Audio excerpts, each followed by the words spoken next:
They told you to quiet down, but now you wear a crown. Visionary queen with a spark. Welcome to You Matter in Business with Ariel Faith, your brand, your story, and your success, because you matter in your business. Welcome back to You Matter in Business. Last week, Rachel helped us understand the mental and emotional impact of career misalignment. This week, she's back to talk about building careers that celebrate your authentic self and how we can support other women's success while staying true to our own values and vision. Welcome back, Rachel. Thank you so much for having me. Great to be here again. Now, your background kind of helps with this subject because you combine marketing strategy with therapeutic insight to help professionals build careers that authentically reflect their values and gifts. You help teach what you called, at least in your notes, your speaker notes, it said nonconformist approaches to career building that celebrate what makes a person unique rather than forcing them into traditional mode. So let's talk a little bit about that. If you're okay with that. I'm very okay with that. I'm living that. When I'm living that, so I am okay with it. And I do talk often about just leading with example, as I think we all want to be, as you said earlier, authentic and be leading with example. The idea of, I'm drawing a box with my hands, the idea of like, this is, what do you want to be when you grow up? Right? It almost like lends itself to one thing, even just that question by design, as opposed to what do you want to learn about when you grow up? Where do you want to make a difference? Right? Ooh, and so that. I know. Actually, I read somewhere, ask your kid not how was school today, say, what did you become curious about today? I tried asking my son, he's like, can I have a snack? So, I mean, we do our best. But, yes. To answer your question, it takes creativity and a creative mindset.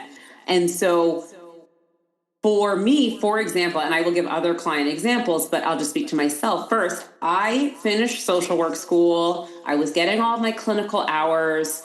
I said, oh my gosh, I've arrived. I'm a therapist. This is amazing. I love doing this work with clients. And because I had built this other career and had this pretty strong network, a few people started reaching out to me like, wow, you seem so happy. You seem so different. Like, what is going on? And one of my former interns actually said, would you coach me? Because I'm really stuck in a tech job that I hate. And so from that client one, that's where my coaching business was born. Again, I was so stuck myself. I would have laughed if you told me I was going to be a coach, but I then started coaching people and realized, whoa, I can use a lot of the skills that I have from operations, project management, the career pivots that I've made. I've always been a writer and a resume builder, and I've hired a lot of people and let a few people go. I mean, I understand the quote business world, and I understand now the therapeutic world. So I have been able to do fractional work, which is basically what I think of as creative work of, I really like this part. I really like this part. There are people out there who need both. Let me figure out how to scale them both in a different way or build them both before I scale them. And I have a lot of clients who are doing exactly that. Like it could be, I'm doing this 2 days a week and this 3 days a week, or this is my 9 to noon. And people feel like it's a lot of work up front, but it's actually two parts of your brain feeding themselves.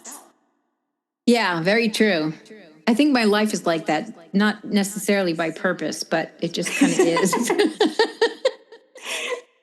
Yeah. A client that I work with really loves the kind of operations management side and then loves musical work and is a musician. And so by day does operations work. And then her life is like allowing her to do this right now, but is in a band and is connecting with different bands all over. Like it's just a very unique way of kind of putting yourself together. That is not what do you want to be when you grow up? It's what are the areas that you're expanding in? And of course that are generating income. Yeah, that's interesting because I switched over from design. So I've been in residential design, traditional design, classical design for buildings for many, many years. And I switched into photography. During the pandemic, it kind of like became the thing to do. First as a hobby, and then it became trying to be a professional. So, and then I switched over to branding, particularly, which is more dealing with women, dealing with their personality and bringing that to life and helping them feel comfortable being visuals. But it's all creative, right? It's all about the aesthetic. And then in that process, I discovered that you might have great photos, but your marketing strategy is poor. So it doesn't like help as much as I wanted it to. Or it might be the opposite. You might have a great strategy, but the images don't match. So there's a misalignment. So that actually is my combo, is those two, the marketing strategy. I love it. With the visuals. So I've kind of done that myself. So that's kind of interesting. You reverse engineered things. Yeah, I did. You reverse engineered it. You said, here are the things, I have another client who's reverse engineering, like, I am really good at finances. I want to do financial planning. I want to do it across different organizations. I don't want to feel tied to one organization. And so she's now rebranding herself as a fractional CFO. And a lot of people are finding, and she's creating the package for it and getting to choose which organizations she believes in their mission. And it's just a very different way of not that, quote, 9 to 5.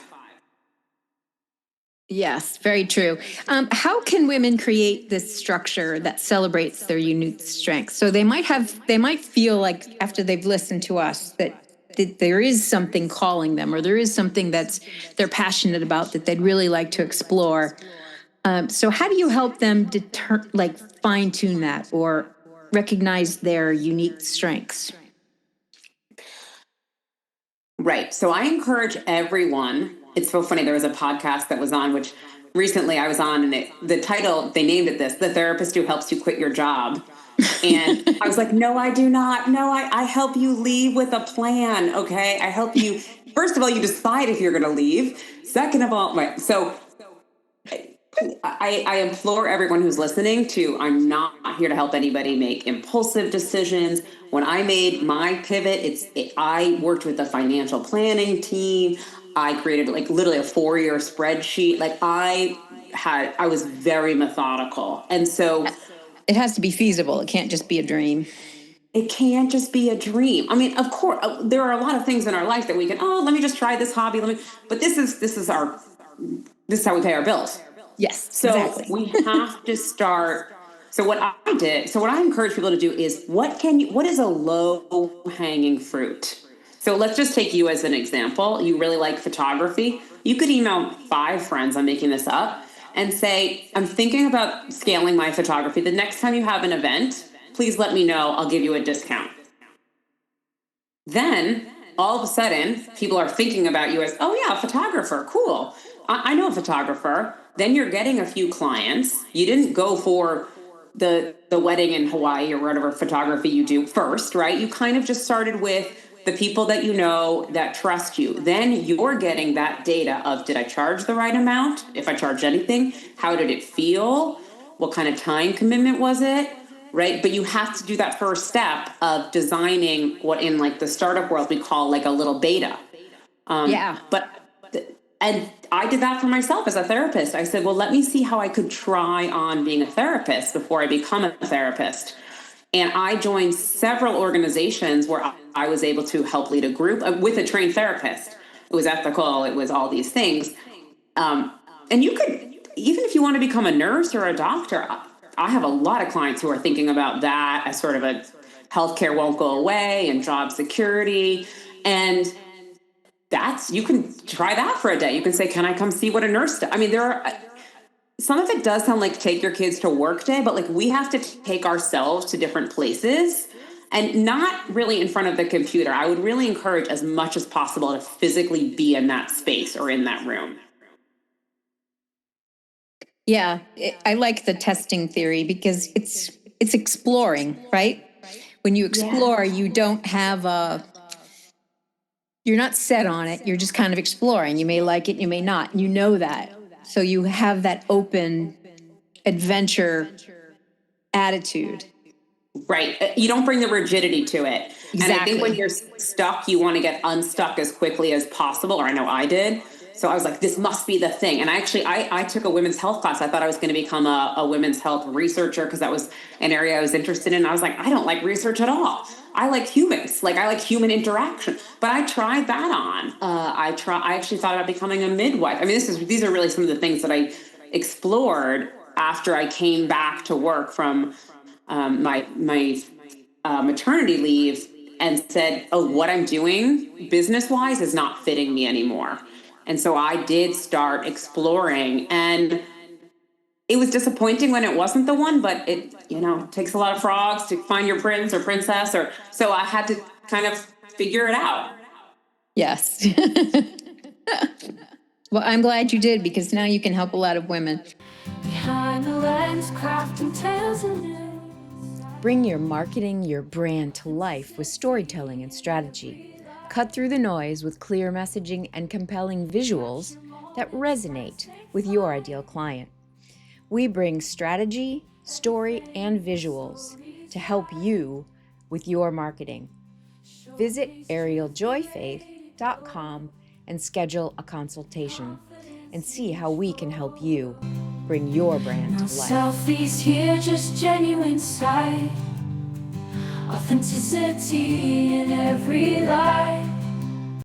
How can successful women, so those that have already kind of made this transition, or who kind of walking the path ahead of you, right?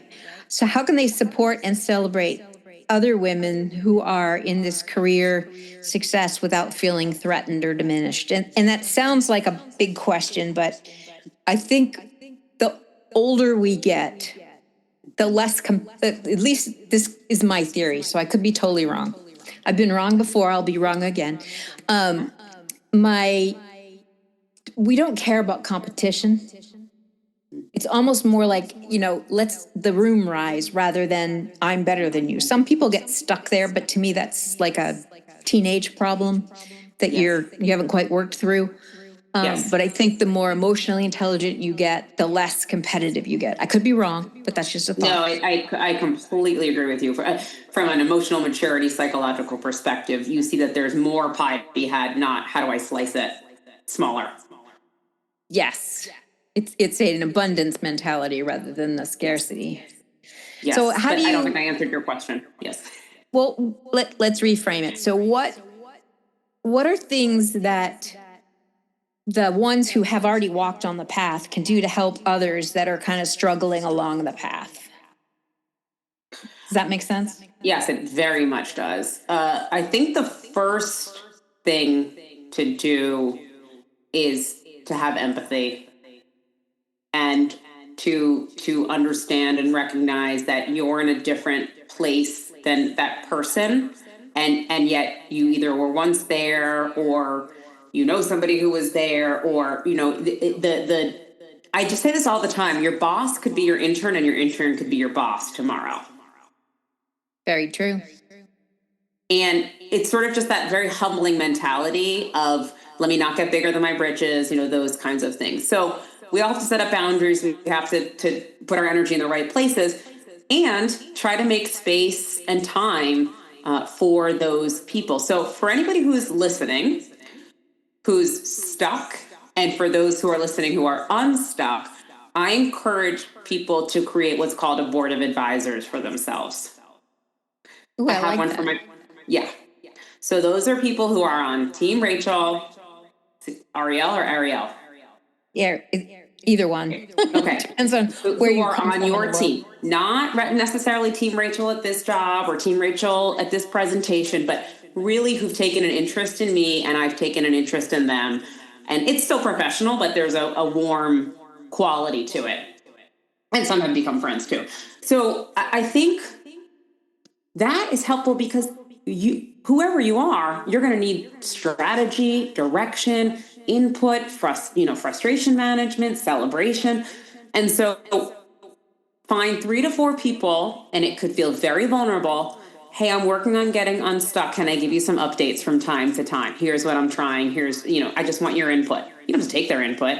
And then if you're on the other side of it, offering to somebody that that's stuck right now, hey, I'm not trying to overstep or give you any unsolicited advice, but I just want to let you know I'm here for you. I mean, who wouldn't want to hear that? Like anybody, I got a text message from a friend this morning just saying hi and happy Monday. Like it just made my day, right? So it just that warm touch, because it just creates space that isn't necessarily there, or a person who's stuck feels isolated and doesn't know who to turn to. In the world of a woman entrepreneur, that is the world I tend to choose to dance in. Yes. And I'm also in that world, so Yes. I understand. It's the room that you're in. You're in it's the the right room I'm in. Yeah. Yeah. How do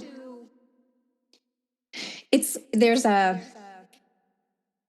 point where somebody will walk in and they'll because of where they're at along their journey, they might feel threatened, or they might feel like they feel diminished, right? Because they're not where you are. So how do you take away that threat? Or help them to not feel threatened by you? She pauses. Heavy sigh, heavy sigh. Heavy sigh.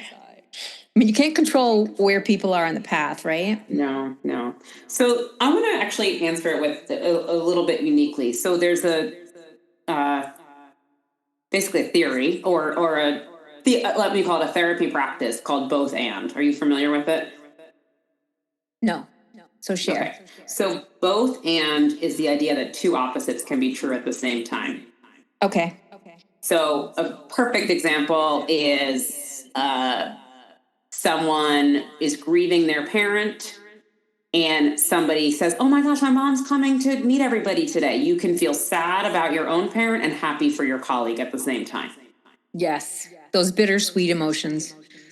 And it's very complex, because you're like, wait, I'm really sad, but they're really happy and I really like them. And so your brain's trying to hold both. So both and gives you space. Instead of either or, they're both true. And I think it applies to what you just asked, because we live in a world where people are competitive and vulnerable and genuine, and might want to knock you down, and might provide a referral to you. And so it is a both and I think it's a lot of personal, like kind of that filter, if you will. I'm in several networking groups for career coaches, and some I meet, they're like, how many clients do you have? I said, whoa, I don't even know your name, right? And some are like, oh, tell me what you do. Oh, I'd love to give referrals to you. Oh, that's exactly what I do. We should do a workshop together, right? Like, it's such a different energy. And yes, it is. It's a both and so, okay, I'm going to turn a little bit away from that former person and say, well, good luck with your practice. I kind of call it the name tag effect. When you walk into a networking event, everybody just like looks at your name tag for where you work.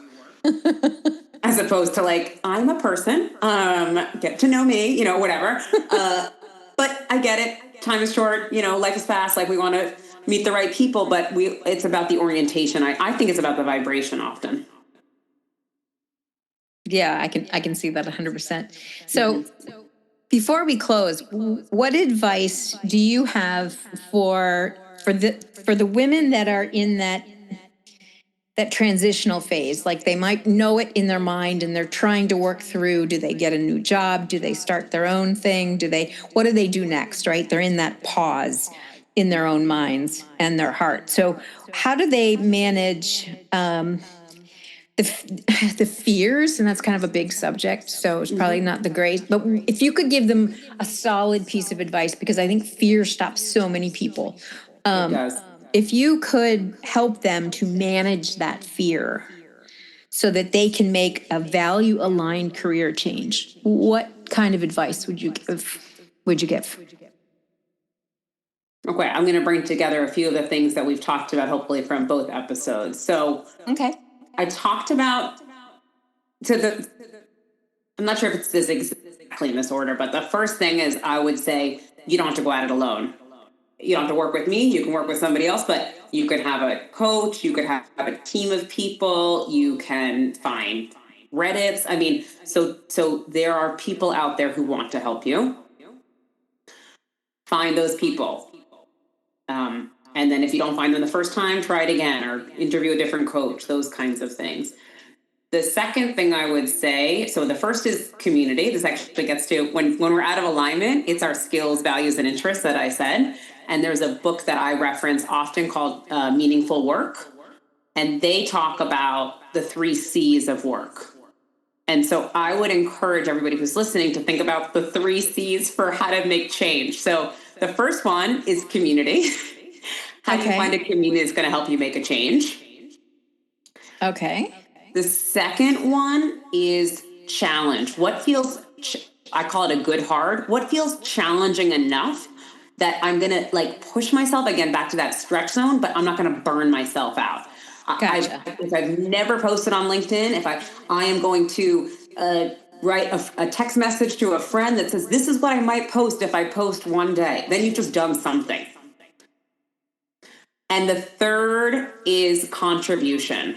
So community, challenge, contribution. You want to feel like what you're doing is making an impact. So I work with people to create a personal mission. So you can call it legacy work, but if we, again, back to reverse engineering, I know the mission of Nike is to sell sneakers. The mission of Walmart is this. Well, what is my mission? And it's a hard question to answer, but it's once you start thinking about it like that, it's like, oh wait, that thing that I was about to do, that's not really aligned. I don't go into Starbucks and ask for sneakers because that's not their mission. Right. So I like that. The 3 C's. Yes. I always want to give credit where credit is due. I didn't come up with it, but I use it and it really resonates with clients often because it's like, right, that was a great meeting because I felt like I was really contributing. Or I really didn't like that event because I was not connected to the community. So you can kind of come back to those 3. Okay, but before we close, if you could, because I know we both have a time constraint, but before we close out, I would love for you to kind of explain something because I think this is super important for this audience. There's something that happens when it's not about money. It's no longer about making 100K, blah, blah, blah. It's all about the impact, or at least that's the louder voice. Why is that so important to some people? And you don't have to talk about the people who it's not important to, but why does that become so important to our lives later on as we mature? Is there a good reason? Or is it just independent? Well, I think money, we need it to live. And it's also, it provides opportunities. It's incredible. And it also can be a social construct or can limit us or can enhance that fear piece. And again, it's a both and. We need it. And what's our relationship with it? Right. And I think also just you hit a point where what mattered when you were 18 doesn't matter when you're 28, which doesn't matter when you're 38 and 48. So it's about changing with yourself. And then the priorities change as well. Okay. And would you say that we need to give ourselves permission to do that? Mm-hmm. If there's something telling us we should stay in our box? I have this in my intro to I have a course that I work with people, and we watch a video of a snake shedding skin, and it is painful for the snake, but then they feel alive in their new skin. And so again, I'm not telling anybody to go do anything painful, but I'm saying that this is where the growth happens. This is where the new skin comes from. Yes. Yep. And it's always worth it on the other side. It is. And it's hard. Yeah, it is, but it's a good hard, right? It's a good hard. Yeah. And that's why we need as much love and compassion for ourselves and for other people. And I sometimes I'll just say I'm a professional cheerleader for people who are trying to like do more soul aligned work. And that's the other thing, like and I happened to get paid for it. That's how I felt when I started doing therapy. I was like, people are going to pay me to do this. This is amazing. Yeah, it is. It is amazing. That's how I feel in sessions. I truly feel like, wow, I'm getting paid to do it. It doesn't quote feel like work because I'm getting paid to do something that I just naturally want to do anyway. Yes. Yeah. Which is beautiful. And we really appreciate your time and coming to share with us. I could probably talk to you for like days. I can already tell. I love it. Thank you. It was such a joy. And you promised an authentic conversation, and I really felt it was authentic. So thank you. 100%. What else is there, right? Truly, that's it. Well, thank you so much for sharing your insights with us, and we will see you again. Thank you. Thank you so much. See you next episode. After all, it is your brand, your story, and your success, because I know that you matter in business. Thank you for listening to You Matter in Business podcast. Please follow, share, like, and comment. I would love to hear from you. This podcast is sponsored by Ariel Faith Storytelling Marketing and Your Brand Photographer. The show notes provide more information on how to contact Ariel and more information about this episode. Thank you again. They told you to quiet down, but now you wear a crown.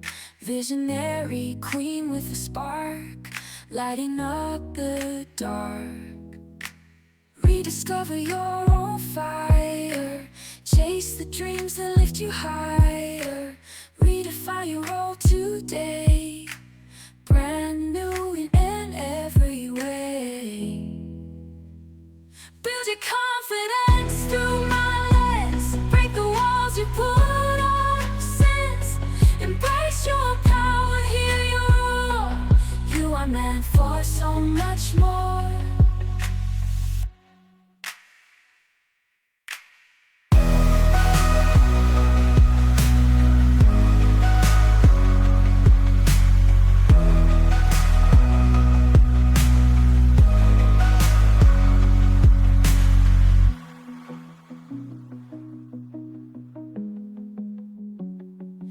You are meant for so much more.